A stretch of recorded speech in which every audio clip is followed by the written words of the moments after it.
At 4 a.m. in Bridgeport, a man in a gray jacket wheeled a supply cart through the back door of Ashford House Nursing Home, and not one soul in that building knew that the man who had just stepped inside was the most powerful crime boss in the city of Chicago. His name was Emmett Castellano, 33 years old, third-generation heir to a family where 300 people worked for him, but fewer than 10 had ever seen his face. He had come because of a postcard with no sender, left in his mailbox 2 weeks earlier, carrying a single line in a trembling hand. "She paid me to stay silent, and I never spent a dollar of it." On the back of that postcard was the address of this nursing home.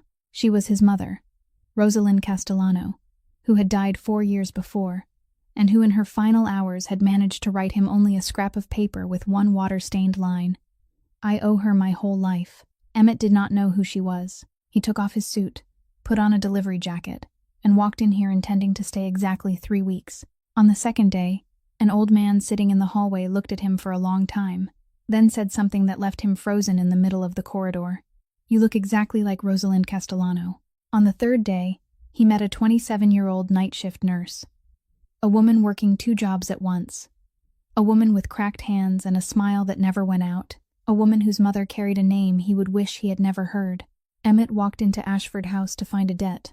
He had no idea that what he was about to find would force him to choose between the name he had inherited and the man he wanted to become, or that on a rainy night 28 years ago, a man had carried him away from death with hands covered in engine grease, a man he had been taught his entire life to hate.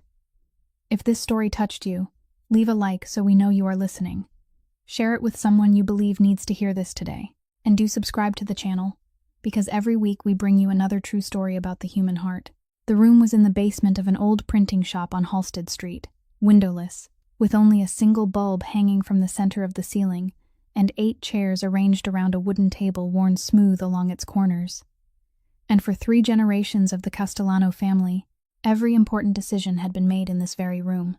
Emmett sat at the head of the table, his hands resting motionless on the wood, listening as Gus Ferraro spoke for nearly 10 minutes about a business route in the Southern Harbor District that Emmett himself had ordered shut down the previous fall. Gus was 59, with a warm voice, and every sentence began with a compliment directed at the person sitting across from him.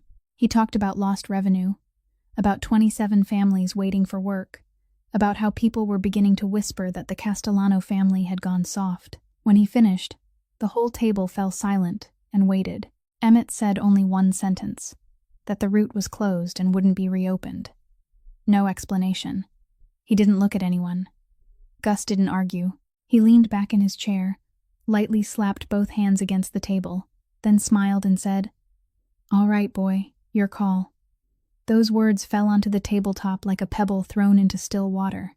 Gus had called him that ever since Emmett was a boy sitting in this very chair with his feet not yet reaching the floor, and in 28 years he had never changed the way he addressed him, not even the day Emmett was handed control of the entire family, not even the night his mother died. One by one the others stood and left. Gus was the last, and before stepping out, he stopped in the doorway, turned back and looked at Emmett for a moment, then walked away. When only the 2 of them remained in the room, Emmett pulled a postcard from his jacket pocket and placed it on the table in front of Teddy Marchetti. Teddy read the trembling words on the front, then turned it over and read the address on the back, then read it again from the beginning, and when he looked up, his expression had changed. Emmett said he was going there himself. No men, no car, no real name. Teddy objected immediately, and he objected with the restraint of a man who had driven for this family for 19 years, which meant he wouldn't raise his voice, but he also wouldn't give an inch. He said the boss couldn't leave the protection detail behind. He said there were at least 4 groups in this city who'd pay a great deal of money just to know where Emmett Castellano ate breakfast. He said all it would take was one person recognizing his face in a hallway with no second exit, and everything would be over before anyone could do anything. Emmett listened to all of it without interrupting, then asked Teddy one question. How many of the 300 people working for this family had ever seen his face? Teddy fell silent. Emmett answered for him. Fewer than 10, and that was exactly what made this possible. His grandfather had never been photographed. His father had never appeared in the newspapers. His mother had kept the same principle throughout all the years she led the family, and by the time it was his turn, every order passed through 4 layers of intermediaries before it ever reached the person carrying it out. Everyone in this city knew the name Castellano, but almost no one knew what that name looked like when it stood in line to buy a cup of coffee. Teddy said, "Then let him send someone to investigate first.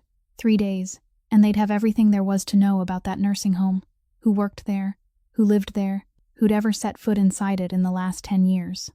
Emmett shook his head. He said the person who'd written this postcard had been silent for 28 years, and if a stranger in a suit showed up at the door asking questions, that person would stay silent for another 28 years. Some doors only opened for someone who arrived without power. Teddy asked how long he intended to stay there, and Emmett said it aloud, slowly, as though he were making a promise to himself, rather than to the man sitting across from him. 3 weeks. Find whoever had written these words, then come back. Not a day more. Teddy looked at him for a long time, then asked what would happen if 3 weeks weren't enough. Emmett didn't answer. He stood, switched off the bulb hanging from the center of the ceiling, and walked up the stairs. That night, in the house with no one else inside it, Emmett opened the drawer of his writing desk and took out the last note from his mother. It was only the size of his palm, the handwriting slanted and weak, and in the lower corner there was a dried water stain that had caused the ink to bleed into the shape of a small cloud. 4 years had passed, and he still didn't know whether it had been her tears or his own. He read those words again. For the uncounted time, only 6 words. Mother owes her a lifetime. And as always, he waited to see whether this time he would finally understand something. Nothing came. He folded the little piece of paper along the same old creases, placed it inside the inner pocket of the gray coat hanging ready on the chair, then turned out the light. The small delivery truck stopped at the back entrance of Ashford House at 5 minutes before 4, and Emmett remained in the cab for another minute before opening the door and stepping down, because this was the first time in his life he'd had to remember what his own name was before knocking on the door of a place. The name on the plastic badge clipped to his chest was Emmett Cole, a driver for a small medical supply company that the family had bought 8 years ago and never touched.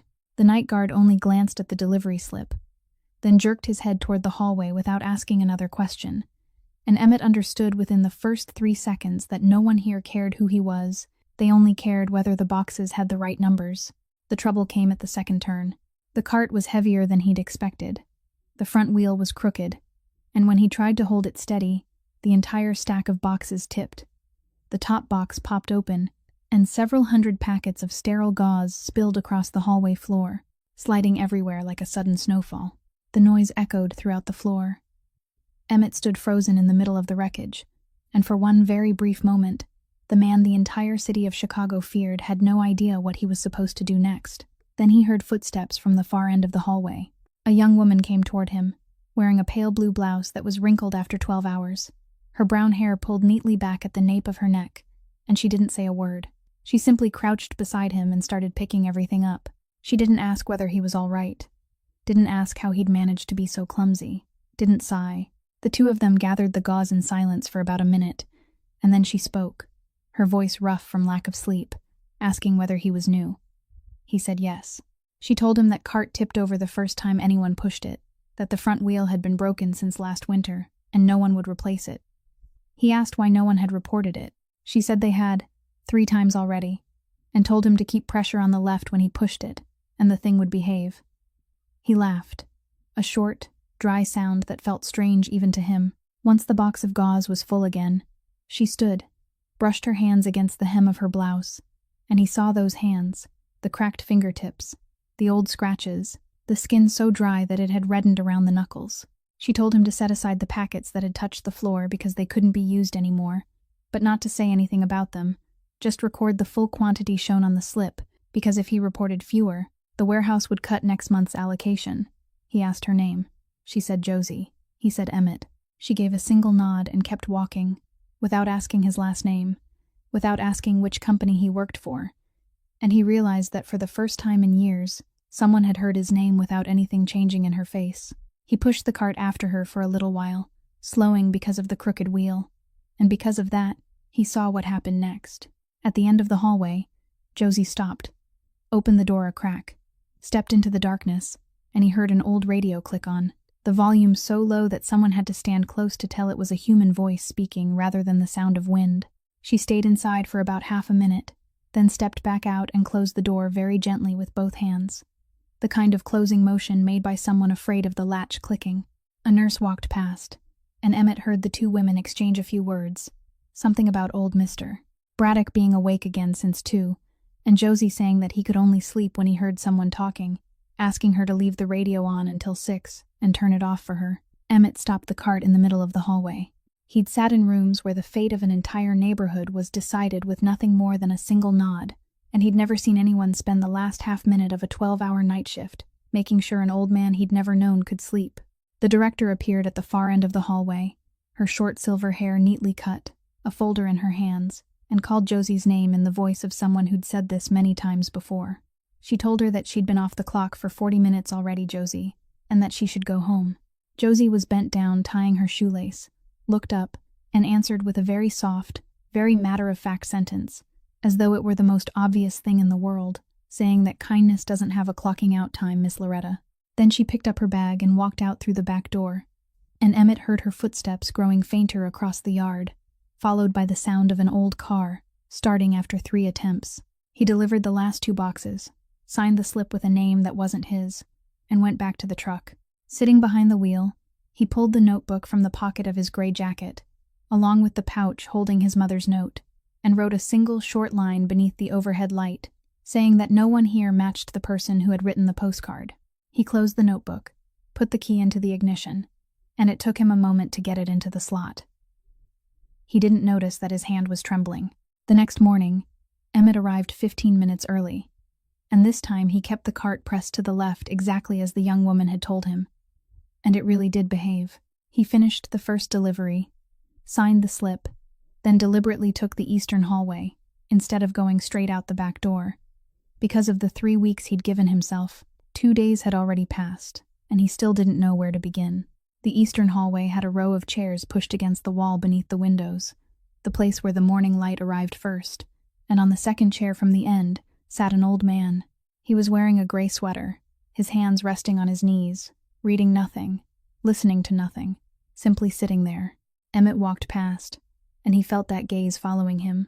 He took 4 more steps, then stopped and turned around, and the old man was still watching him, not looking away, not blinking, the way someone looks when they're trying to read a line of print that's too small. Emmett asked whether he needed anything. The old man didn't answer the question.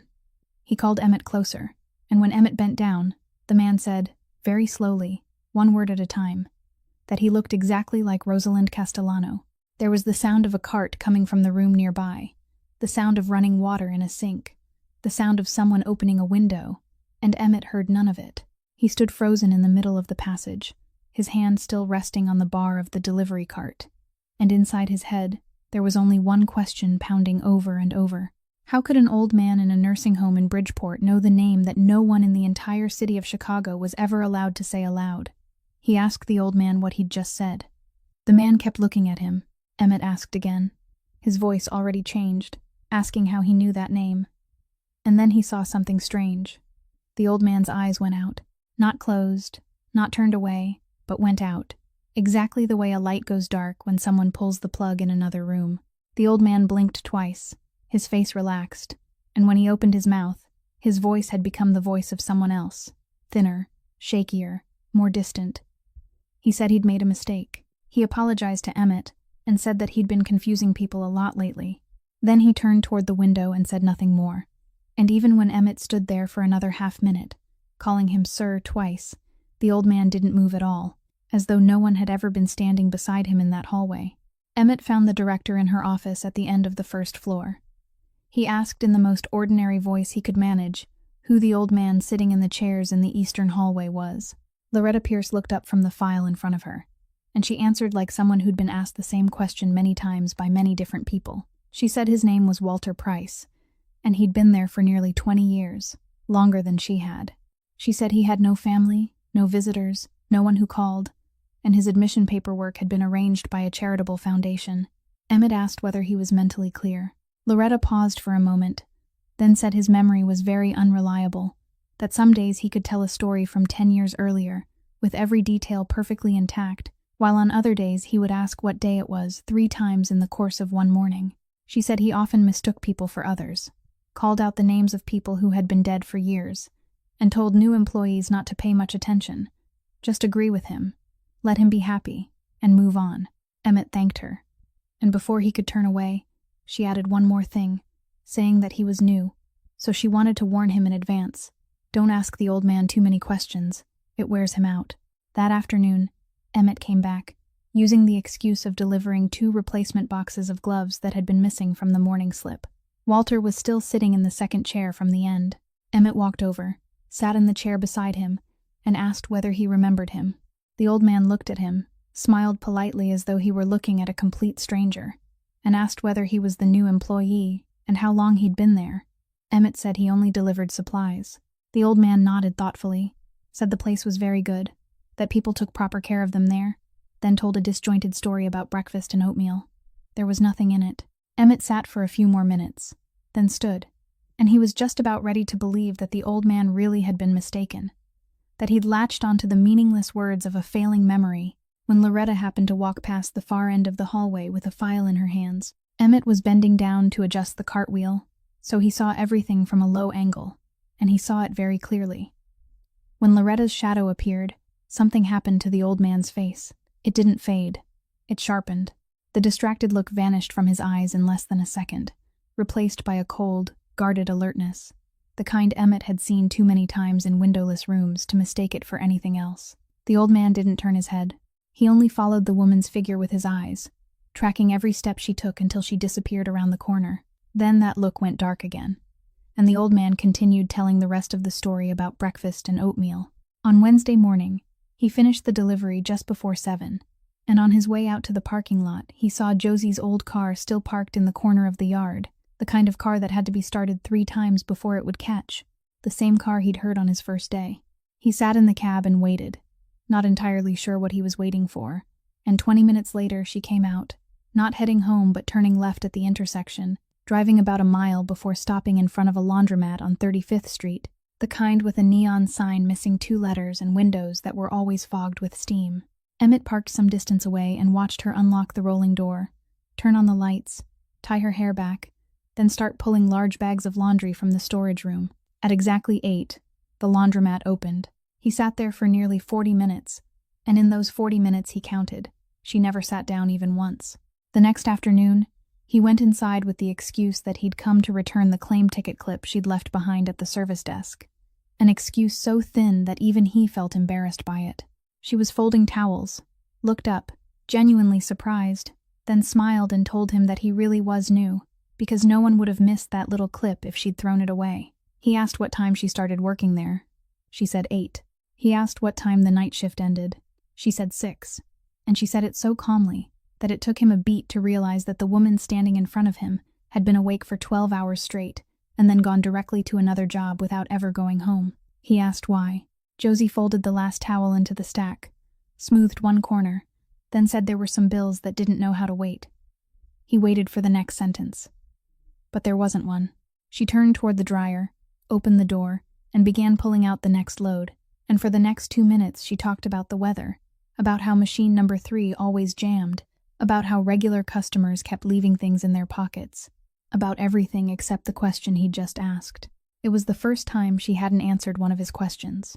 Emmett was a man who'd sat across from some of the best secret keepers in the city, and he recognized immediately that what he'd just encountered wasn't the avoidance of someone with something ugly to hide, but the withdrawal of someone who'd gotten used to carrying everything alone. He said goodbye and left, and as he drove across the bridge, he found himself irritated by something that had nothing to do with the reason he was in Bridgeport.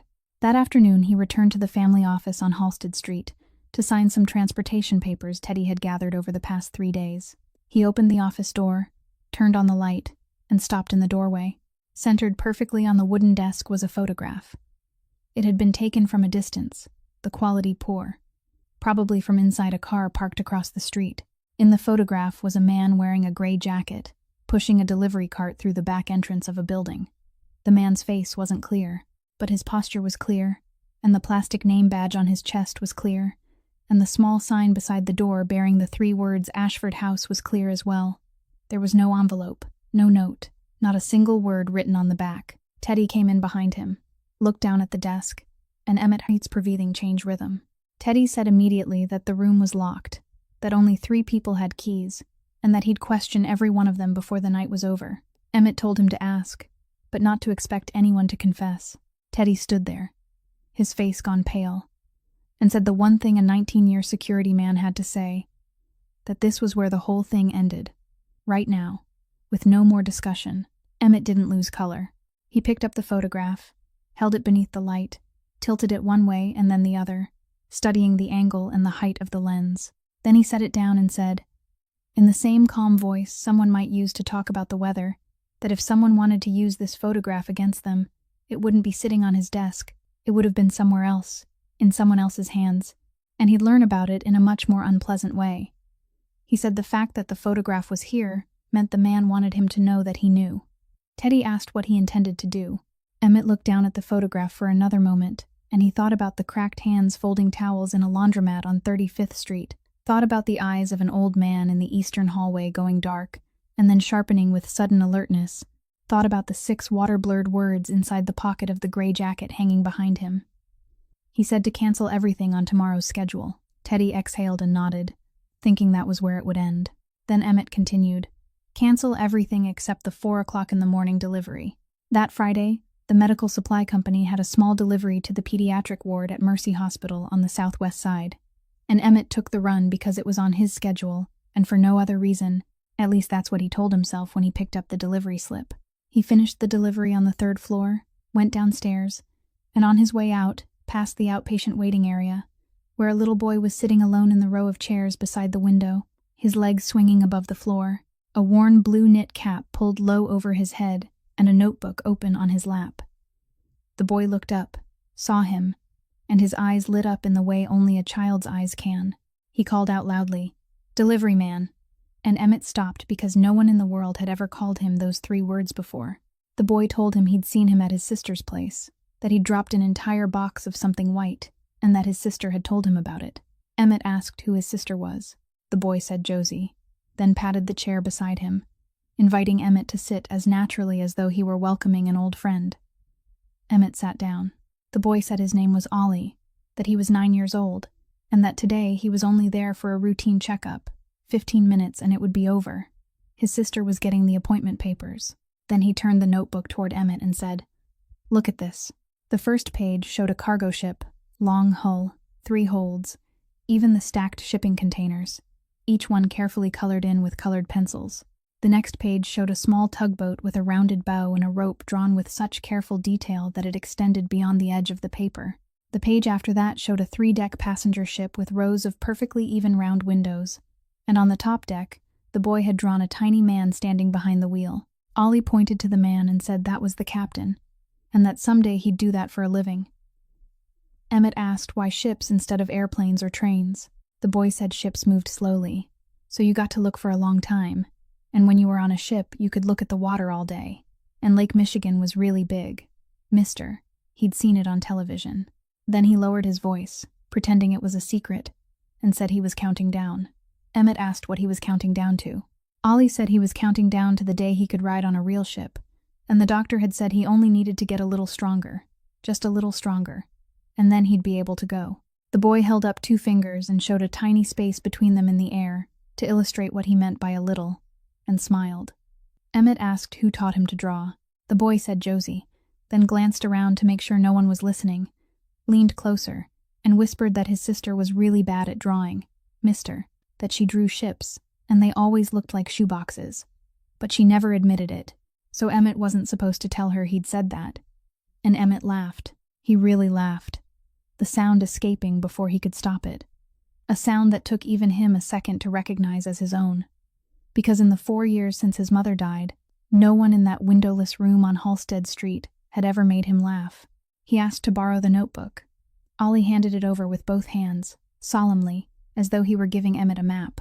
Emmett turned each page slowly, with the careful pace of a man turning pages he knew mattered, so slowly that the boy finally grew impatient and told him to turn faster because there were plenty more in the back. There were sailboats, an orange rescue vessel, and an icebreaker that Ollie said was the hardest one to draw. Then Emmett reached the last page.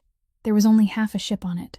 The hull was finished, the bow was finished, but from the middle of the deck upward, there were only faint unfinished pencil lines, and where the wheelhouse should have been, there was nothing at all. Emmett asked why the ship wasn't finished. Ollie said he was saving it. Emmett asked what he was saving it for.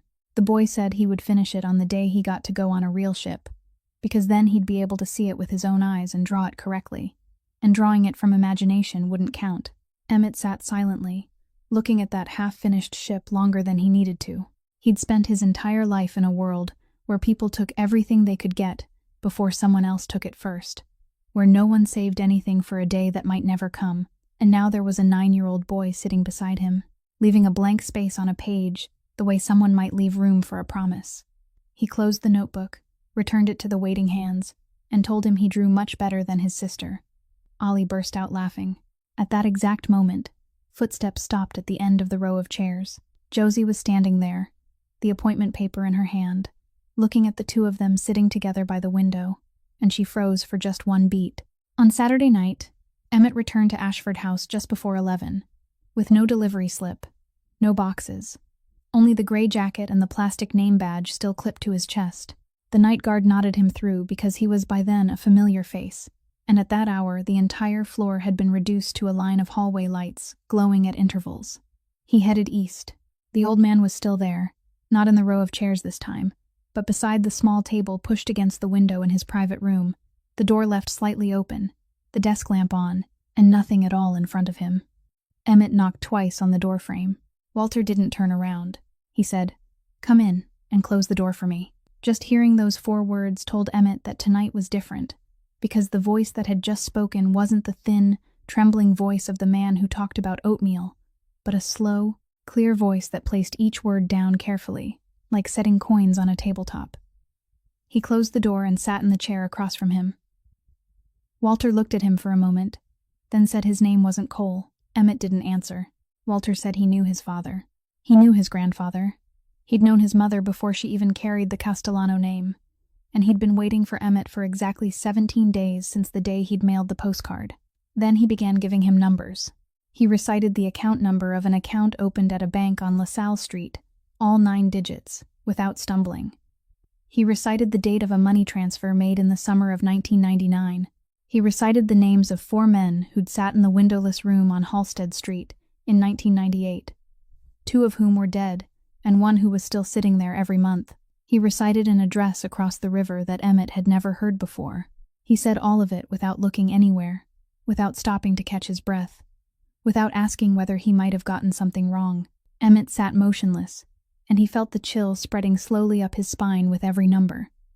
He asked who Walter was. Walter said, "I kept the books. For 30 years, I kept the books for your family. Every dollar coming in or going out passed through my hands before it reached your grandfather. And in my line of work, memory is a tool, so it's the last thing I ever let break." Emmett asked then about the 20 years in this place. The old man smiled, but there was no happiness in it, and said, "You don't kill an old man who can't remember what day it is."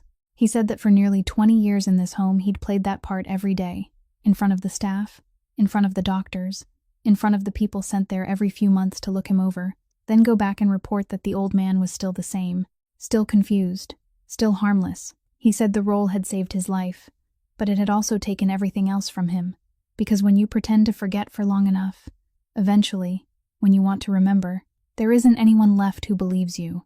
Emmett asked why now. After all those years of silence, why that postcard? Why that month? Why that mailbox?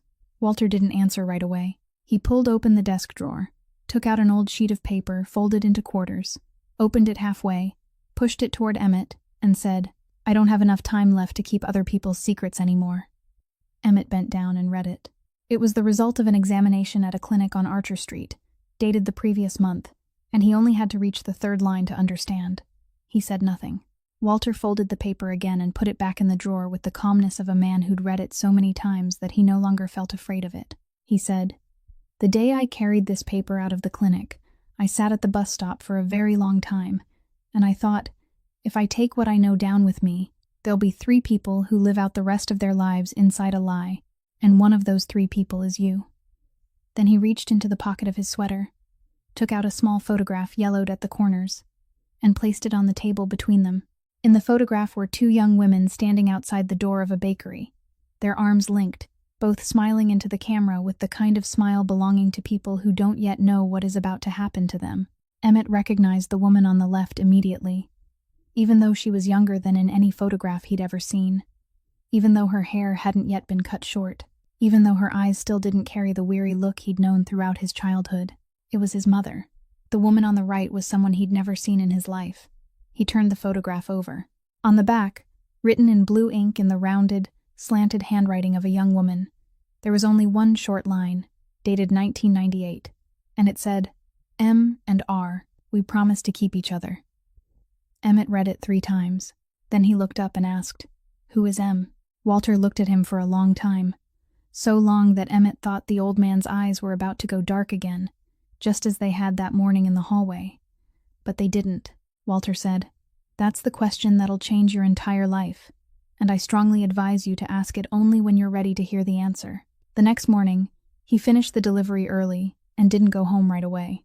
At 6, the night shift ended, and Josie came out through the back door as she always did, but this time she didn't head straight to the parking lot. She sat down on the 3 concrete steps behind the kitchen, the place where the staff here went when they needed 5 minutes without anyone calling their name.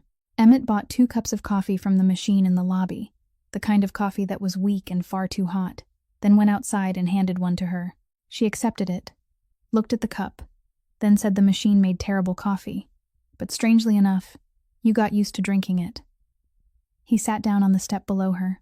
They were silent for a while, and it was the comfortable silence of 2 people who'd just come through a long night. Then she thanked him for what he'd done at the hospital. He asked what she meant. She said she was grateful because he'd sat down and listened to the boy talk about those ships. Every other adult would say, yeah, that's beautiful, then turn away. But he'd turned every page. Ollie had talked about it the entire drive home. Emmett said the boy really was good at drawing. Josie smiled and said he took after her mother, that her mother had been a beautiful artist. Then she fell silent, and he knew the door had just opened a little. He didn't ask anything. He simply sat there, and she continued. She said her mother had never been able to sit still in one place for long. In the mornings, she worked at a garment factory on Cermak Road. In the afternoons, she brought clothes home to sew extra work, and at night, she cleaned an office building until 11. 3 jobs at once, for as many years as Josie could remember. She'd never once seen her mother sit through an entire television program. Some nights, she'd wake up at 2 in the morning and still find her mother sitting under the lamp, finishing the collar of a shirt, and she'd ask, "Mom, aren't you sleeping?" And her mother would say, "I already slept. I just get up early." Josie took a sip of coffee and said it was only much later that she understood her mother hadn't gotten up early. She simply hadn't gone to bed. Emmett asked what she'd worked so hard for. Josie said she'd asked her too, especially after her mother had Ollie so late in life. Her mother had told her it was so her children wouldn't have to hold out their hands and ask anyone for anything. Then she added, her voice slowing, that there was something about her mother she still didn't understand. Emmett turned toward her. She said that every time they walked down the street, her mother would look back over her shoulder. Not the way someone watches traffic. Not the way someone looks back to see whether her child is keeping up. It was the kind of glance a person gives when checking whether someone is following behind. Once, at the grocery store, when Josie was around 10, her mother had been choosing apples when suddenly she dropped everything, took Josie's hand, and pulled her toward the door, walking very quickly, and only when they reached the car did she finally breathe. Josie had asked what was wrong, Mom, and her mother had said nothing, that she'd mistaken someone for someone else. She'd heard those words, "I mistook someone for someone else," more times than she could count. Her mother never explained any further. She moved 3 times in 10 years, each time in a hurry, each time saying she'd found a cheaper place. She wouldn't let Josie take pictures of the 2 of them and post them anywhere, and back then Josie had been furious, thinking her mother was old-fashioned. She never mentioned Josie's father, not even once. Emmett asked what happened after that. Josie said her mother died when she was 19. It wasn't some major illness. The doctor said it was exhaustion, a weakened heart, the accumulation of too many years. 3 jobs at once for 20 years. What body could withstand that? Josie said she'd thought that once her mother was gone, she'd finally discover what she'd been afraid of. She opened every cabinet, every box, every drawer, and there was nothing. Even now, she still didn't know why her mother had been afraid. She shrugged, gave a light little smile. The smile of someone who'd long ago put that mystery away in a corner. then said she was talking too much about old things. Emmett sat quietly. Then he asked, in the most ordinary voice he could manage, what her mother's name was. Josie, said Marin. A garbage truck passed at the end of the alley. A kitchen door opened and closed behind them. Emmett said nothing. He looked down at the coffee cup in his hand, and he felt it cooling far too quickly. So quickly it seemed almost absurd, as though someone had just pulled all the warmth out of his palm. Inside his head there was only one line, written in blue ink in the rounded handwriting of a young woman. M and R. We promised to keep each other. Josie turned toward him and asked what was wrong, saying he looked strange. He told her he'd just remembered something he hadn't done yet. She laughed and told him he'd only been on the job for a week and a half, and was already forgetting things, which meant he was in trouble. Then she stood, brushed the hem of her blouse, and said she had to go, or she'd be late for her shift at the laundromat. He remained sitting on the steps until he heard her old car finally start on the third attempt and disappear around the corner. Then he walked to his truck. He sat behind the wheel without starting the engine, took the photograph Walter had given him from the inner pocket of his jacket, and opened his palm. He didn't look at his mother. He looked at the woman standing on the right, the woman with her arm linked through his mother's, the woman smiling into the camera, the woman whose name he had only learned that morning. The phone rang just as Josie was backing out of the Ashford House parking lot, and she recognized the number before she even finished reading all the digits, because she'd saved it in her contacts the year before. She pulled over before answering. The voice on the other end belonged to a young woman in the records department at Mercy Hospital, carrying the polite, even tone of someone who had to make 20 calls like this every morning. The employee explained that the family's financial records were missing the verification of their ability to cover the patient's portion of the expenses, and under hospital procedure the family had 30 days to provide it. Josie asked what would happen if she couldn't make the deadline. The employee said that if the deadline passed, the file would be moved to the next review cycle, and the next cycle would begin accepting cases in the following quarter. Josie asked which month that would be. The employee told her. Josie said, "Thank you. I'll take care of it," then hung up. She sat motionless in the car for about half a minute, both hands still resting on the steering wheel. Then she reached toward the glove compartment and took out 3 envelopes. The first contained her own money, saved from night shifts over 4 months, and she counted it twice to make sure. The second contained money from the laundromat, much thinner, because she'd taken some out the previous month to pay the electric bill. The third was the one she'd kept separate, the one she'd made a rule for herself never to touch, and she opened it, counted the money, then folded it back along the same old crease, and returned it to its place. She sat there doing the math in her head for longer than necessary, repeating a calculation whose answer she'd known from the very first second. Then she put the 3 envelopes back in the compartment, closed it, turned the key, and started the engine. The car started on the 3rd attempt, just as it always did. She drove straight to the laundromat on 35th Street and opened the rolling door at exactly 8. Around noon, Ollie called from the neighbor's landline to brag that his teacher had let them draw whatever they wanted in class that day, and he'd drawn a tugboat, and Josie told him he was doing a great job and that she'd look at it when she got home that night. She didn't say a word about the phone call that morning. That same afternoon, in the windowless room on Halsted Street, Teddy Marchetti was waiting for Emmett with a sheet of paper in his hand and an expression Emmett had learned to read over 19 years. Teddy said Gus had just sent out a notice calling for a council meeting. Emmett asked when. Teddy said 14 days from now, and the notice stated plainly that there would be a vote on leadership capacity. The reason given was that the head of the organization had been unusually absent for several weeks, had missed 3 root meetings without explanation, and that this created a risk for the entire organization. Teddy said the letter was written very politely. It even said that Gus was concerned about Emmett's health. Emmett picked up the paper, read it from beginning to end, neither quickly nor slowly, then set it down on the desk. Teddy told him this was when he had to stop. He said, "I don't object to you going after whatever it is you need to find. But if 14 days from now you aren't sitting in that chair with an answer for everyone around that table, there won't be a chair left for you to sit in. And then you won't just lose the family. You'll also lose the only thing keeping you safe." He said Gus had placed the photograph on Emmett's desk, and now he had placed this letter there, and Emmett knew the next step better than he did. He told him to come back. The 3 weeks Emmett had given himself were almost over. Emmett stood leaning against the edge of the desk, his hands in the pockets of his gray jacket, and inside one pocket were the water-stained note and the photograph of the 2 women standing outside the bakery. He didn't argue with a single thing Teddy had said, because every word was true. He only asked one question, and he asked it very quietly. If I go back now, who's going to tell me who my mother owed? Teddy opened his mouth to answer, then stopped. He stood there with his hands tightening into fists, and then loosening again, and finally he only said, Then let me have 2 men follow you from a distance. You won't have to see them. Emmett said no. Teddy said, At least 1. Emmett said, Not even 1. And he said it in a voice that no one in the family had ever heard twice in the same matter. Teddy nodded, put the paper back into his briefcase, and walked out. That night, 2 people in the city couldn't sleep, 9 miles apart and completely unaware of each other. One sitting at a kitchen table with one leg propped up by a piece of cardboard, counting the money in 3 envelopes for the 4th time, the other sitting inside an empty house, holding a photograph of 2 girls smiling into a camera in 1998. At 4 the next morning, the delivery truck was still parked outside the back entrance of Ashford House. The following night, Emmett returned to the old man's room, and this time the door was already ajar before he could knock.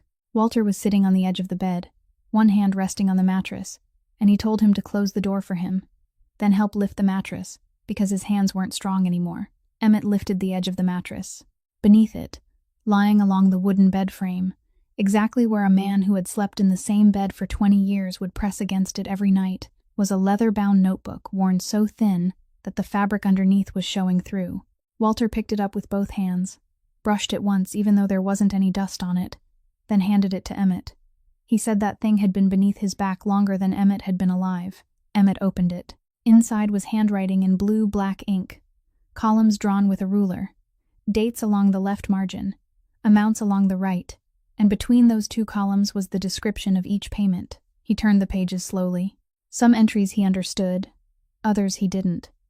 But the farther he went, the more he saw one line appearing again and again, every month, year after year, always written in exactly 3 words and a period. R Fund. Transferred. Then, in the final column, the recipient's signature, there were always 2 initials and a last name. The initials, A. Ferraro. He turned to the last page, then went back toward the beginning, and he counted roughly, and he knew the number was more than 300. He asked what the R Fund was. Walter said it was the one thing his mother had done behind the backs of this entire family. He explained that in the summer of 1999, Rosalind hadn't used anyone from the family, hadn't used the family's lawyers, hadn't used the bank the family always did business with.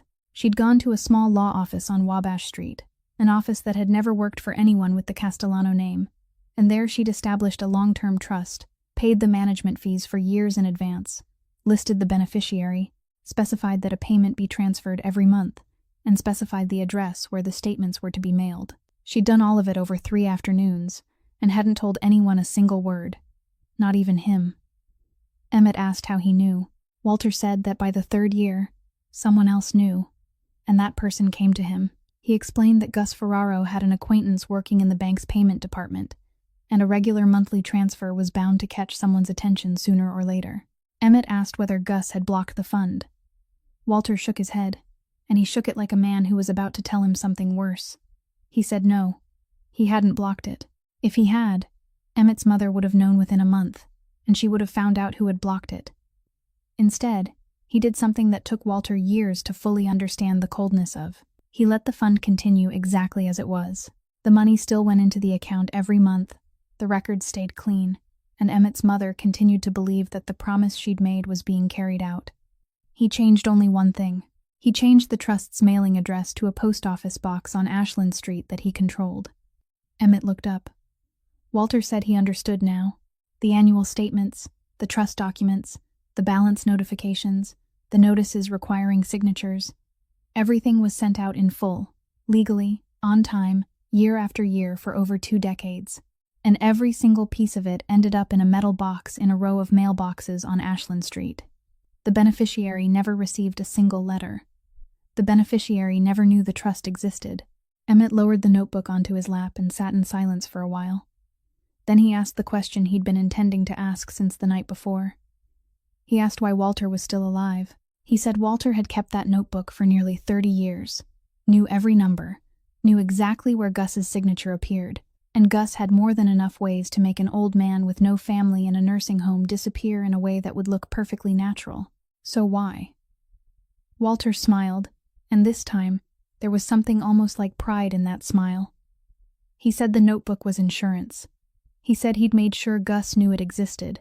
He'd made sure Gus knew that if he died under suspicious circumstances, within 7 days the notebook would make its way into the hands of someone Gus desperately didn't want to receive it. But Walter had never let him learn where it was, and he'd never let him learn who that other person was. For nearly 30 years, the two of them had lived in exactly that balance. Gus couldn't dare touch him, Walter couldn't dare speak, and every month Gus sent someone here to look him over, just to reassure himself that the old man was still confused. Walter said that was a kind of peace, son. A very long and very dirty one. Emmett lifted the notebook again, opened it to the page where the words "Our Fund" appeared 3 times, and asked the final question of the night. He asked who the beneficiary was. Walter didn't answer immediately. He stared down at his own hands for a long time, so long that Emmett thought he was finally going to tell him. Then Walter looked up and said, "You're not ready yet." Rain had been falling since 3 in the morning, and by the time Emmett finished the delivery, the entire backyard of Ashford House was flooded in the low ground near the drain.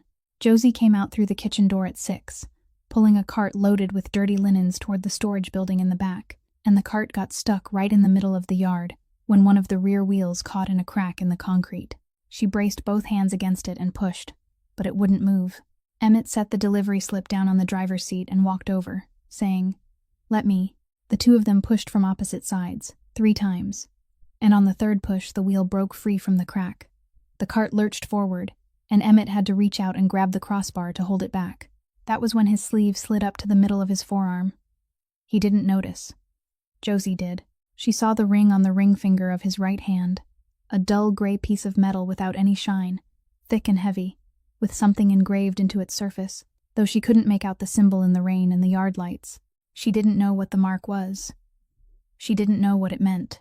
But she'd spent 7 years behind the front desk of a nursing home in Bridgeport, and 3 years folding laundry in a laundromat on 35th Street. And in all those years, she'd seen enough hands to know one very simple thing, that the ring was worth more than a full month's wages for a medical supply delivery driver. She pushed the cart the rest of the way beneath the storage building's awning, then turned back, stood in the rain, and asked him directly, "Mr. Cole, where did that ring come from?" Emmett pulled his sleeve down, slowly, and in that single slow beat, he'd already come up with 3 different answers. His grandfather left it to him. He bought it at a pawn shop on Cermak Road. It was plated. It just looked expensive. 3 answers, all of them brief, all of them enough for her to nod and go to her second shift, and he could have delivered any of them without having to think. He'd been lying to this woman for 3 weeks. He'd lied about his name, about his work, about why he was in this hallway at 4 in the morning. How much heavier could one more lie be? But he didn't speak. He stood beneath the rain, water running down the back of his neck and into his collar, and said, "My name isn't Emmett Cole." Josie didn't move. He said, "My name is Emmett Castellano." He said what that name meant in this city was something she could look up herself, or ask anyone who'd lived on the South Side long enough. He said he didn't work for any medical supply company, that the company belonged to him, and even the manager who signed his delivery slips every morning didn't know who he was. He said he'd come here because his mother died 4 years ago, and before she died, she left him 6 words he didn't understand, and a few weeks ago someone had sent him an unsigned postcard, and the address on the back was this building. He said he'd worn this jacket because he knew that if he walked in here as the man he really was, no one in this building would tell him a single truthful thing. Josie listened to all of it. She didn't cry out, didn't step back, didn't interrupt him even once. Rain ran down her forehead and over her cheeks, and she simply let it. When he finished, there was a long silence, so long that Emmett could clearly hear the water pouring from the gutter into the drain at the corner of the yard. Then she asked him one question, her voice not rising even slightly. And it was that lack of volume that made him freeze. She said, "So every time I've talked to you, were you listening, or were you collecting information?" Emmett opened his mouth. He was going to say, "listening." He meant to say only that one word, and he knew it was the truth, because that morning when she'd sat on the steps and told him about her mother always looking over her shoulder, he'd listened with every part of himself.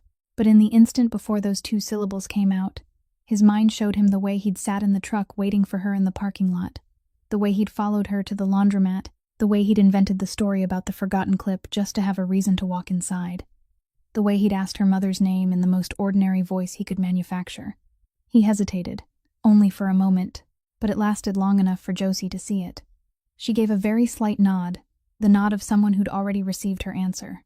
She took the key to the delivery cart from her keyring, took his hand, placed it in his palm, right beside the finger wearing the steel ring, then closed his fingers around it. She said, "It's yours.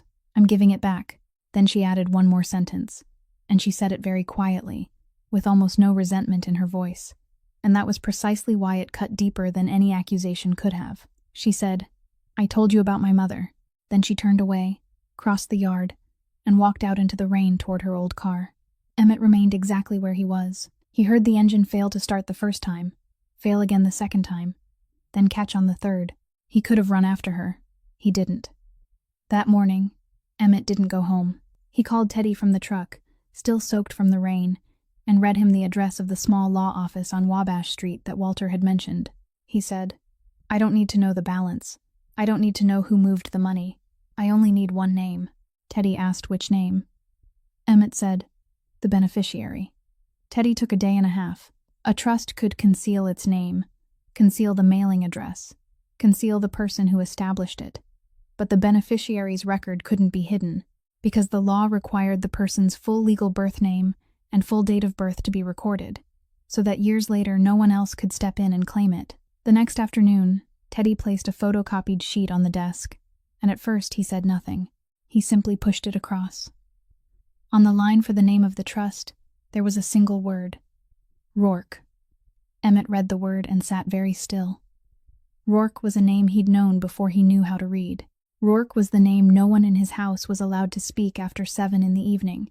The name his grandfather, whenever he was forced to mention it, always said in the same tone people used when speaking about a disease. He'd grown up hearing the same story repeated so many times that it had become part of his bones, that his father had died on a rainy night in November of 1998, because someone inside the family had betrayed him, and that the traitor had been his most trusted driver. And that man's name was Danny Rourke. He'd hated that name from the moment he'd learned how to hate. He'd hated it for 28 years without ever once seeing the face of the man who carried it. He bent down and read the line below. Beneficiary, Josephine Rourke, born May of 1999. He read it again. Then he read it one more time. May of 1999. That meant that when his father died in November of 1998, this child had already been 6 months along in her mother's womb. That meant that 8 months after that night, his mother had walked into a law office on Wabash Street without telling anyone a single word, and established a trust to support the daughter of the man his entire family believed had killed her husband. Teddy stood across from the desk watching him, and Teddy had driven for this family for 19 years, so he understood what he was about to say. He said quietly that there were only 2 ways to read the paper in front of them. The first was that Emmett's mother had taken pity on the traitor's child. Emmett asked what the second was. Teddy said, "Or she's the daughter of the man who was blamed." Emmett said nothing. He picked up the paper, folded it into quarters, slipped it into the inner pocket of his gray jacket, and went out to the truck. That night he didn't sleep for a single minute. Early the next morning, he drove to Holy Sepulchre Cemetery on the west side of the city, an old cemetery with iron fencing and rows of stone markers set in straight lines. He had to ask the groundskeeper before he could find it, because the section was tucked against the outer wall, the area for people whose families couldn't afford the better plots in the center. The grave marker was small, gray stone, with only one name, 2 years, and nothing else. No cross, no prayer, no line saying that the man beneath it had once been anyone's husband or father. Emmett stood in front of that marker for a long time. For 28 years he'd imagined this name, and in his imagination it had always been attached to an ugly face, a deserved death, a grave he'd someday stand over without feeling a thing. But what he saw now was different. At the foot of the marker, placed neatly, was a bouquet. Not dried flowers, not plastic flowers left on graves that had been forgotten. Fresh flowers. The petals were intact and still wet, the stems freshly cut at an angle and tied with twine. Inexpensive flowers bought at a corner shop, but trimmed and arranged carefully by someone who'd taken the time to make them right. He bent down and touched one of the petals. It was still cold. Someone had placed them there within the past day or two. He walked back toward the groundskeeper's office and asked the man on duty whether anyone ever came to the graves along the wall. The groundskeeper shrugged and asked which one he meant. Emmett gave him the name. The man made a small sound of recognition, nodded, and said that grave got flowers every month. Emmett asked again to be sure. Every month? The groundskeeper said yes, very regularly, for years. He'd worked there for 9 years, and in all 9 years he'd seen flowers there every month. Emmett asked who left them. The man shook his head and said he didn't know. He'd never seen the person. Once he'd tried coming early to see if he could catch whoever it was, but he'd missed them. He guessed the person came before the gates opened or while it was still dark. Emmett asked whether the person ever left a note, a card, a name, anything at all. The groundskeeper said no, never. Only flowers. Then he added one more thing, casually, without the slightest idea that he'd just driven something like a nail straight through the chest of the man standing before him. He said, "That's the strange part, you know. Almost everyone wants the person down there to know they've come. Only someone afraid of being seen comes and goes without leaving anything behind." From the cemetery, Emmett called Teddy directly and told him to get every record from the night. In November of 1998, Teddy asked which records. Emmett said all of them. The household reports, the records from the South Side Police District, the list of everyone who'd been there, the list of vehicles, every piece of paper about that night that still existed anywhere in the world. Teddy was silent for a moment, then said Emmett knew those records were kept in the family's safe, and did he know who held the second key to that safe? Emmett said he did. He told him to get them, and if the man found out, all the better, because Emmett was tired of going around in circles. 2 days later, Teddy brought him a cardboard box that had faded with age, filled with thin papers typed on a typewriter, their edges brittle and the ink blurred in places. Emmett sat down on the floor and read from the first page, skipping nothing, not even the pages that were nothing more than inventories of goods in the warehouse. He read past midnight. Then, somewhere around the 10th page or so, he came to a typewritten sheet listing the vehicles recorded within a radius of 656 feet of the ship repair yard during the time the incident took place, and he stopped. There were 4 license plates. He didn't know 3 of them. He knew the 4th. He knew it because throughout his childhood he'd seen it every day, that same combination of letters and numbers on the back of the dark blue car his mother drove until he was 10. He read that line 3 times. Then he placed the paper on the floor and sat motionless, and the memory began to return, not in any order, in fragments, like someone pulling loose photographs from a box that had been sealed shut for too long. He was 5 years old. He was sitting in the back seat. The rain was coming down hard, striking the windows in waves, and the windshield wipers moved in a steady 2-beat rhythm. His mother turned around, handed him a packet of butterscotch candies, and told him to stay right there, that she'd only be inside for 2 minutes. He remembered asking how long 2 minutes was. He remembered his mother smiling and telling him it was exactly as long as it would take him to finish those candies. Then the car door closed, and he watched her walk toward a row of large corrugated metal buildings with yellow light spilling through the cracks around the doors. After that came a blank stretch. He didn't remember how long he'd been sitting there. He only remembered what came next. A loud noise, a short, dry echo coming from those metal buildings, and he remembered being startled enough to drop the packet of candy onto the floor. Then another sound, then someone running, then the rear car door flew open, and a man reached inside. It wasn't his father. He remembered that very clearly, that it wasn't his father, because when the man bent down, the smell coming from him wasn't the cigarette smoke and aftershave Emmett knew, but motor oil and wet fabric. The man lifted him with one arm, holding Emmett's head against his shoulder with the other, and Emmett remembered that hand pressing against the back of his neck, a large, rough hand, the fingertips blackened and slick with machine oil, something he remembered because the next morning there had been several dark stains on the collar of his white shirt that the housekeeper had scrubbed again and again without being able to remove them. The man ran. Emmett remembered the jolting rhythm of those footsteps, remembered the rain striking one side of his face, remembered the man's breathing hard against his ear, and he remembered the voice. A man's voice, deep and urgent but not panicked, speaking directly into his ear, telling him to close his eyes, keep them shut tight, and don't open them until he was told. Emmett had closed his eyes. He'd kept them closed the entire way, and because he'd kept them closed, that part of the memory had survived only as rain, breathing, and the oil-stained hand holding the back of his neck. Then the man set him down. Emmett remembered his feet touching the wet sidewalk. He remembered the man crouching to his eye level, placing both hands on his shoulders, and telling him to stay right there, not to go anywhere, that someone would come for him in a moment. He remembered asking where the man was going. He didn't remember the answer. He only remembered the man standing and running back toward the row of metal buildings with the yellow light, his figure growing smaller through the rain, and the man never came back out. Emmett sat on the floor amid those thin, yellowed papers for a very long time, long enough for the sky outside the window to begin turning light. For 28 years, he'd believed he'd been home that night. For 28 years, no one in this family had ever told him that he'd been there. His mother hadn't told him. His grandfather hadn't told him. And now he understood why. He took the water-stained note from the pocket of his gray jacket, opened it, and read those 6 words again in the rising light. And this time they had meaning. Mother owes her a lifetime. It wasn't money. It wasn't some empty promise between 2 young women standing outside a bakery. His mother owed that woman exactly 1 life, and that life was his. He'd survived to this day because of the oil-stained hands of the man he'd been taught all his life to hate. After that rainy morning, Josie still worked every shift, still kept the records, still turned the old radio down to its lowest setting in the room at the far end of the hallway before ending her shift. The only difference being that she no longer sat on the back steps, and she never asked anyone about the delivery cart at 4 a.m. But there was one thing she couldn't let go of, and that was what the man had said to her in the rain, that he'd come there because of a postcard mailed from that very building. She'd worked there for 7 years.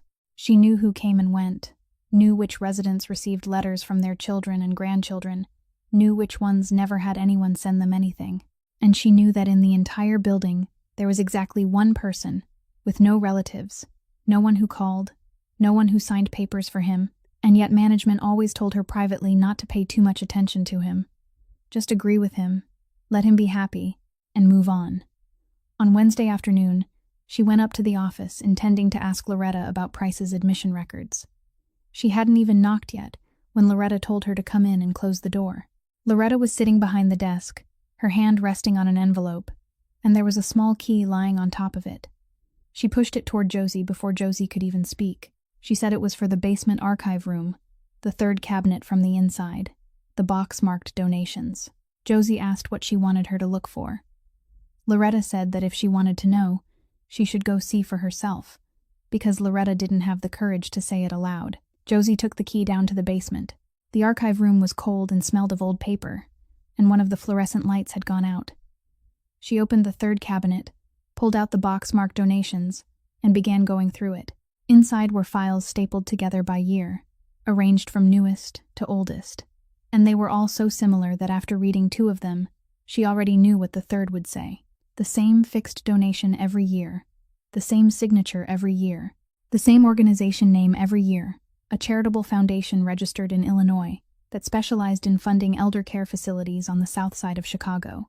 She worked backward to the oldest year, and the last file in the box was dated 2006, which meant 20 years earlier, which was 13 years before she'd even started working there. On the final page of every file, beneath the line for the organization representative, there was always the same slanted signature and the same typed name, August Ferraro. She read the name so many times that eventually it stopped looking like a name at all. Then she heard footsteps on the stairs. Loretta stood in the doorway without stepping inside, her arms folded across her chest in the way people fold their arms when they're cold, when the truth is they're really trying to keep their hands from trembling. She told Josie that once she'd finished reading, Loretta would tell her. She said he never came there. For 20 years, there had been only 1 representative who came to sign the papers, once a year, 15 minutes, and then he left. But every year there was also a phone call, and that call never asked about the building, never asked about the kitchen, never asked about the staff. It asked only 2 things. How had Mr. Price been lately? And had anyone unfamiliar come into the building during the past month asking about him? Josie asked what she told them. Loretta said she answered. For 20 years, every year, without fail, she reported every unfamiliar person who came into the building, asking for Mr. Price. She kept him there when the hospital once wanted to transfer him out, signed the paperwork to keep him, and said he was accustomed to the place. She let everyone believe he was confused, and she told new employees not to question him too much. She said she'd done every one of those things, Josie asked why. Loretta didn't answer immediately. She looked around the dark archive room, then asked whether Josie knew how many beds the building had. Josie said 28. Loretta said that was right. 28. She said the government insurance payments to a facility like this were enough to support roughly half of those beds, and for the other half, for 10 years, every year someone had told her she should shut down one of the floors. She said she'd sat down and done the math, and she knew very well that if that donation stopped, within 90 days she'd have to send more than a dozen residents home, most of whom had nowhere to go. She said she wasn't asking Josie to forgive her. She wasn't going to tell her she had no choice, because she had a choice, and she'd made it. She only wanted to tell her one thing, that for 20 years, every night, she'd lain in bed and asked herself the same question, whether trading one old man for 28 beds had been worth it, and even today she still didn't have an answer. Josie stood motionless among the cardboard boxes. She thought about the 3 envelopes in her glove compartment, thought about the night she'd sat there doing the same calculation again and again, even though she'd known the answer from the first second, and she realized that the woman standing in the doorway had been sitting with a calculation like that for 20 years. She didn't condemn her with a single word. She simply closed the box, pushed it back into its place, then turned and asked a different question. She said, "Miss Loretta, if someone was willing to pay for 20 years just to keep an old man in exactly one place, then that old man must know something." Loretta couldn't answer that question, and Josie didn't ask it a second time. She got home at 9 that night, and instead of going to bed, she pulled out a chair, climbed onto it, and brought down from the top of the closet 3 cardboard boxes she'd taped shut the summer her mother died, and never opened again. She opened the first box. It was all clothes, a few towels, a sewing kit. The second held house papers, old bills, and a notebook filled with recipes. Then she reached the third box. At the bottom, beneath a neatly folded sweater, her fingers touched a thick paper envelope that was still sealed. She pulled it out and sat down hard on the floor. On the front of the envelope, written in blue ballpoint in her mother's handwriting, was a single line. "To Josephine, when you're old enough to stop hating your father." She stared at those words for a long time. Josephine. Her mother had never called her that. Not once. Not on school records. Not even during the times she'd been angriest with her. She opened the envelope. Inside were 3 things. An unlabeled cassette tape, with the letter A and a period written on side A in marker. A small, flat brass key with a number stamped into it, and an old photograph of a man standing beside a car, still holding a rag in one hand, smiling. She had never seen that man's face in her life.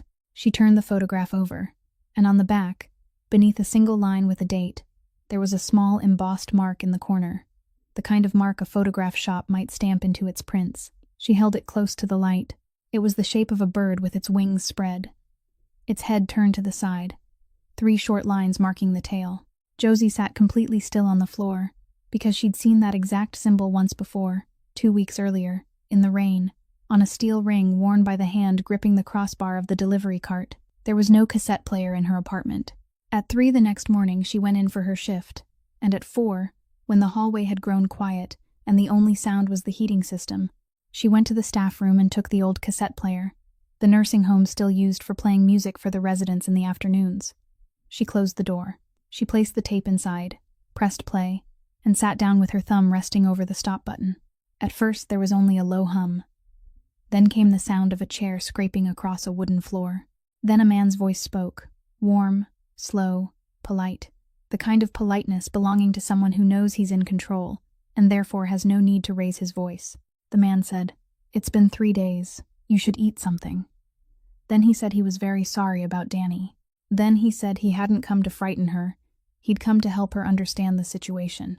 He said the conclusion had already been reached, and the conclusion was that her husband had betrayed the boss, and she knew that once a name was written into that place, no one ever went back and erased it. He said he knew she thought she had something in her possession.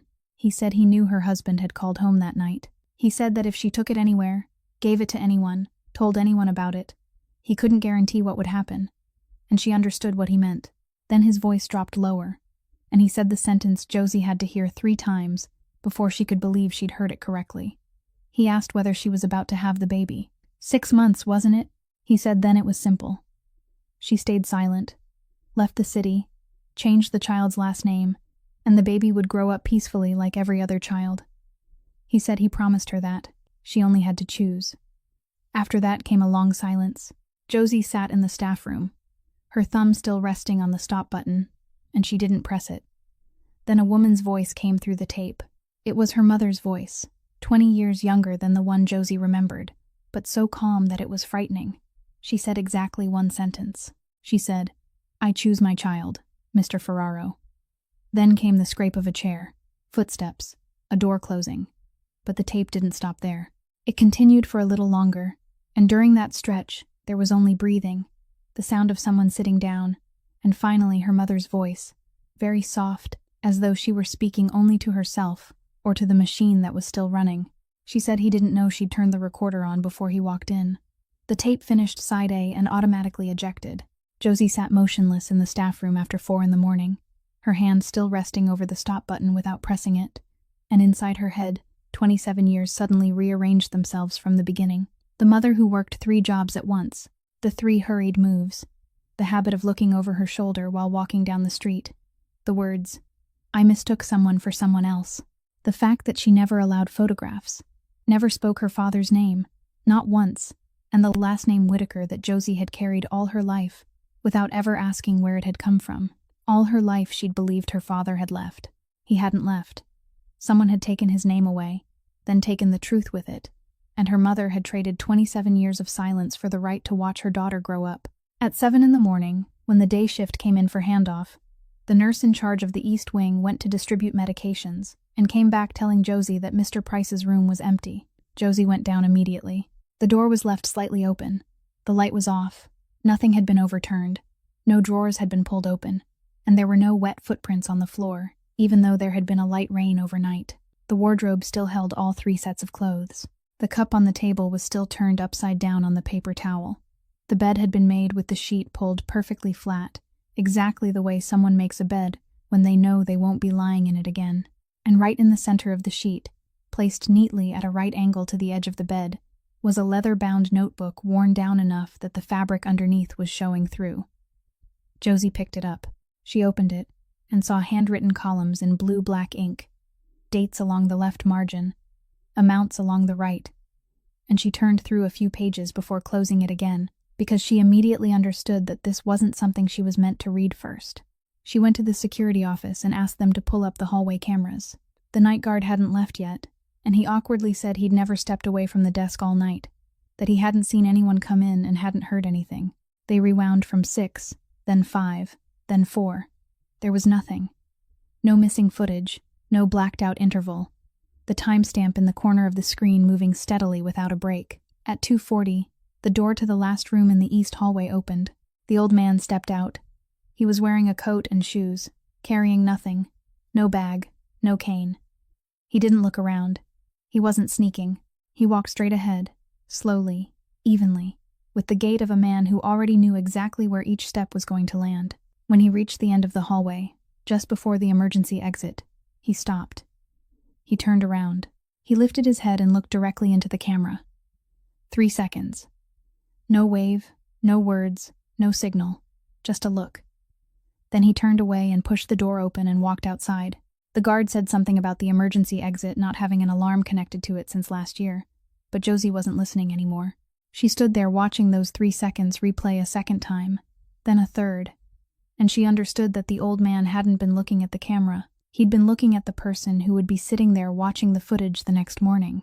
She went outside into the yard, took out her phone, found the number she'd saved the day she'd dropped the box of gauze under the contact name Coal Delivery, and called. The phone hadn't even finished its first ring when he answered. She spoke before he could say anything. She said she wasn't calling because she'd forgiven him. She said Mr. Price had left the nursing home at 2:40 that morning, and he'd left a notebook on his bed, and she was calling because there was no one else in that building he could have left it for. 40 minutes later, his truck stopped in the backyard. They sat in the staff room with the door closed, and this time neither of them talked about the weather. She placed the notebook on the table. He placed beside it the photocopied beneficiary record folded into quarters. Then she took the cassette tape and the brass key from her pocket and told him to listen to this first. He listened to the entire side A. He heard that warm, measured voice talking about how once a name had been written into that place, no one went back to erase it. heard the question about 6 months, heard the promise, and heard a woman answer with exactly one sentence. When the tape ejected, he sat in silence for a long time, then said, "I know that voice." Josie asked whose. He said it belonged to the man who'd called him boy ever since he was too small for his feet to reach the floor. Then they opened the notebook and matched 1 year at a time against everything on the tape, continuing until Emmett stopped at a page near the back. In the description column, mixed among the income and expense entries, there was an address recorded repeatedly across different years, each time accompanied by a very small maintenance payment, the kind of expense no one ever bothered to question. It was the address of an abandoned ship repair yard along the Calumet River. He looked at the address and didn't need to read anything else, because it was the row of corrugated metal buildings with yellow light spilling through the cracks, the same place he'd seen through rain-soaked glass when he was 5 years old. Josie asked whether someone had taken him. Emmett said no. He said no one could abduct an old man and still leave him enough time to make his bed, put on his shoes, put on his coat, and place the most valuable thing in his life neatly in the middle of the bed for someone else to find. He said Walter had left on his own. He said Walter had carried the examination results out of the clinic on Archer Street more than a month earlier, and he knew he didn't have enough time left to keep making peace with Gus, so he'd chosen to go back to the exact place where everything had begun, and those 3 seconds staring into the camera were his way of telling them where he was going. Josie stood and reached for her coat. He told her to stay. She said no, but before they went to the truck, she did one thing. She went to the administrative office, used the nursing home's copier to make a complete copy of the notebook, copied the beneficiary record as well, placed both copies together with the original cassette inside a large envelope, sealed it, then called the federal field office in the Loop and asked for Special Agent Frank Osgood.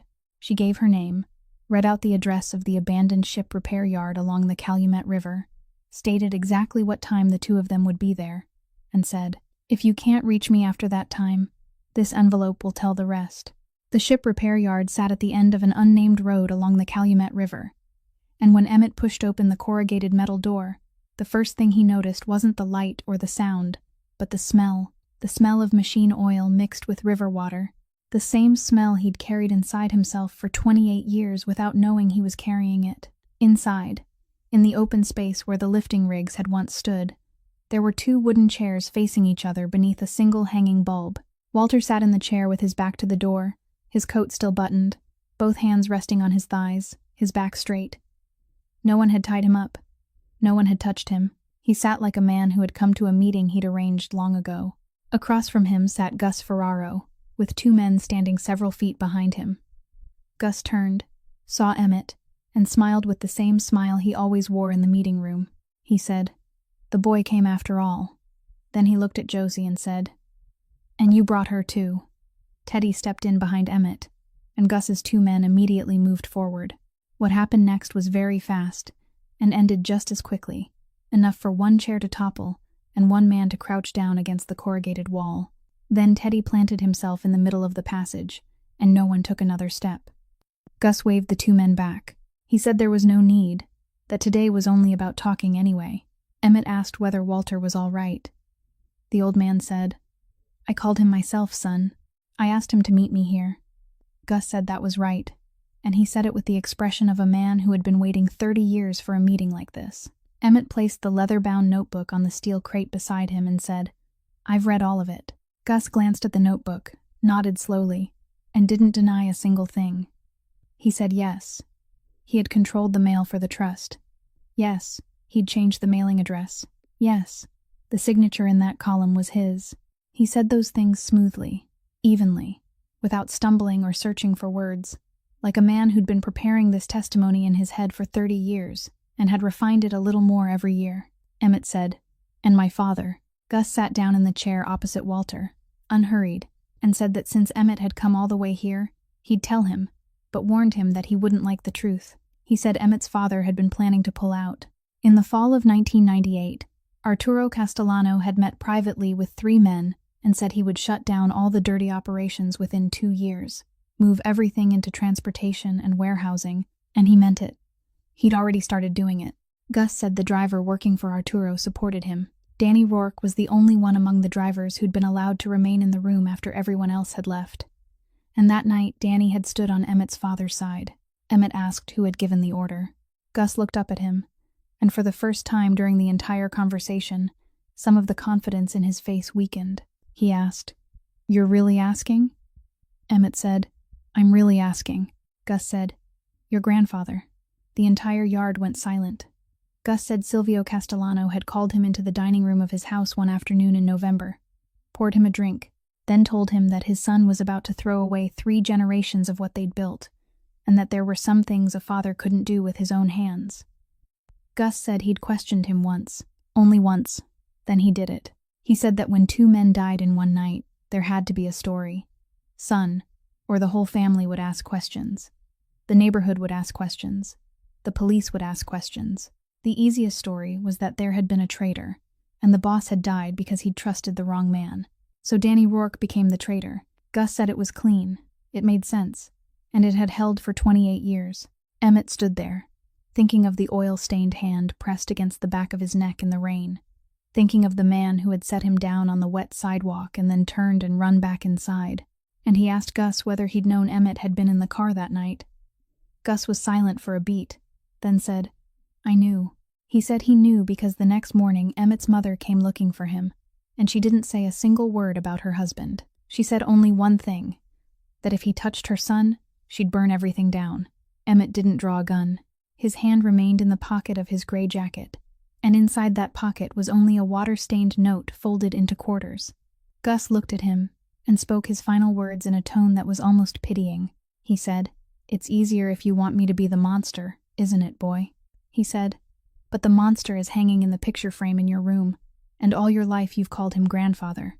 Emmett let those words fall onto the concrete floor of the yard, then said that all his life he'd been taught that a strong man was the one who struck first. He said that today he'd finally understood that a strong man was the one who knew when to stop. Outside the yard, headlights swept across the sheets of corrugated metal, one line, then a second.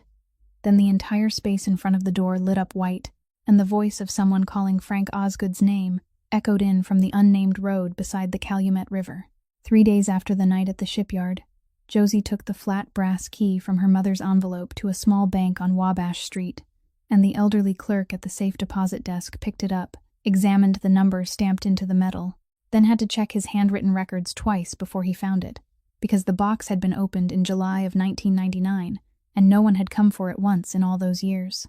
He told her that whoever had opened the box had paid the full 30 years of fees on the very first day, all at once, settled in full, and said he'd been in this business for 22 years and had never seen anyone do that, because people only paid 30 years in advance when they didn't believe they'd still be around to keep paying.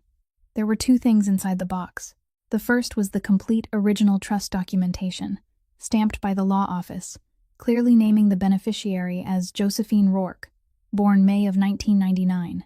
The second was an unsealed envelope, unstamped, never addressed, never mailed, and inside was a handwritten letter. Josie read it first, then handed it to Emmett. In the letter, his mother had written, "Marin, I couldn't save your husband. I got there too late, and I'll carry that with me for the rest of my life."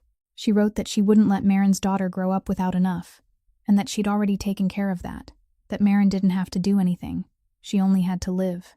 Then, toward the end, her handwriting changed, and she wrote as though she already knew the letter would never reach the person it was meant for, but would instead end up in someone else's hands. She wrote, "And if my son ever reads these words, remember this. What you inherit isn't power. What you inherit is a promise." Emmett read the entire letter, folded it again, and said nothing all the way out of the bank. 10 days later, the family council met in the windowless room on Halsted Street. Emmett placed 2 things on the table, the leather-bound notebook and a copy of Walter Price's statement, then told them what he intended to do. The council voted against him, almost unanimously. He did it anyway. He turned over the entire set of books to the federal authorities, including the pages bearing his own name, shut down every illegal operation 3 generations of his family had built, and kept only one thing, the small transportation company with a little over 20 trucks and a warehouse on the south side. He received a suspended sentence and 5 years of financial supervision, and every month he had to sit down and report to a man he'd been too important to call directly only the year before. Teddy drove him home after the final meeting and asked whether he regretted it. Emmett looked out through the car window and said, My father meant to do this 28 years ago. I'm only finishing the road he never got to walk." That same week, Josie was going through all of Ollie's medical billing statements to prepare the additional paperwork, and she discovered a small payment deposited every month, $200, for 6 straight years, with no sender's name, no description, only a transaction code. She took the code to the bank and asked them to trace it. They read the name to her: Walter Price. She sat in the bank lobby for a very long time with the statement in her hands, because she'd worked at Ashford House for 7 years and knew exactly how much a man like Walter received each month in retirement, and she understood that the $200 wasn't a portion of it. It was all of it. That afternoon, she took the statement to the hospital where Walter was being treated. She placed it on the small table beside his bed and said nothing. Walter put on his glasses, read the name, then read it again, and slowly turned to look at her. For 6 years, he'd been sending money to a name in a hospital record: Josephine Rourke, a name he'd known from the notebook, a person he'd never met. He'd never known that the person carrying that name was the woman who came in every morning to brush his hair before the end of her shift, the woman who turned the radio down to its lowest setting in the room, at the far end of the hallway, the woman who'd called him Mr. Price for 7 years without ever once asking whether he had anyone to call. The old man looked at her, and for the first time in 20 years, the man who'd played the role of a confused old man to stay alive began to cry. Ollie's surgery took place on a Tuesday morning, and everything went well. That afternoon, Emmett stood outside the 4th floor hallway holding a paper bag, but he didn't go inside. Loretta walked past, stopped, and asked why he wasn't going in. He said, "She hasn't invited me." 6 months later, a new foundation was established in Bridgeport, named after the 2 women who had once stood arm in arm outside a bakery in 1998, and the only thing that foundation did was pay medical bills that working families in the neighborhood couldn't afford. Walter was brought back to Ashford House, and in the eastern hallway, they placed a new chair for him beside the window, where the morning sunlight arrived first. And Ollie finally took his ship ride. Wearing a white cloth captain's hat, the boy stood at the bow on Lake Michigan with both hands gripping the railing, then turned around and called, "Sis, look at that." And Josie took a picture of him from behind, capturing the wide expanse of water stretching out in front of him. That evening, the boy took out his notebook and finished the final page, the page he'd left blank for so long because he was saving it for this very day. And once a week, at 4 in the morning, a delivery truck still stops at the back entrance of Ashford House, and the man who steps out is still wearing that gray jacket, even though now the entire building knows who he is. Josie once asked him why he still did this when he was the owner. Emmett said, 4 in the morning is when no one is watching, and people are only truly kind when no one is watching. He'd entered that building looking for a name his mother still owed something to, and what he'd found was the man he really was. A person's honor isn't measured by what he inherits, but by what he chooses to preserve. There are debts that money can never repay. Only kindness can. And sometimes, the most valuable thing a mother leaves her child isn't property, but a promise she never had the chance to fulfill. If today's story touched your heart, please subscribe to our channel, leave a like, and share this video so that every day you'll have more stories truly worth listening to. We'd love to know what you felt about Emmett, Josie, and Walter, so leave us a comment and tell us what part of this story stayed with you the most, because the thoughts you share from the deepest part of your heart are always what mean the most to us. We wish everyone watching this video good health, a happy life, and days filled with peace and gentleness. Goodbye, take care, and we'll see you in the next video.